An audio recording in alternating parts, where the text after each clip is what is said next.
The summer months in the Tri-Cities mean warm weather, sometimes extremely warm. Data from Climate Central shows that the Tri-Cities has seen a warming trend in our summers. From 1970 to 2016, we saw almost 22 more days above 90 than the average in the Tri-Cities.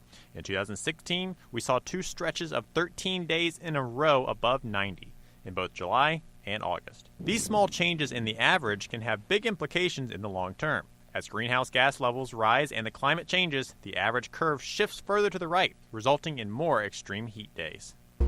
The relationship with climate change is as we raise that baseline temperature, what was a ridiculous temperature 30 years ago is more achievable. It may not be common, maybe still be rare, but we're starting to see the ridiculous from last generation's context more often in this generation. Across the nation, this trend could lead to a large portion of the United States experiencing an increase in days above 100 by 2100. This can pose a threat to both humans and animals. There are a lot of extreme weather events that are sexier than heat waves, but heat waves actually kill more people in many years than the others combined. You know, it's a phenomenon that's big. That's the thing that separates heat waves from tornadic events.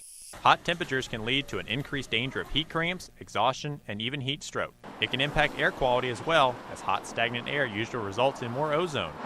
As the EPA says, it's good up high and bad nearby, and that's because way up in the atmosphere, it actually protects us from UV radiation.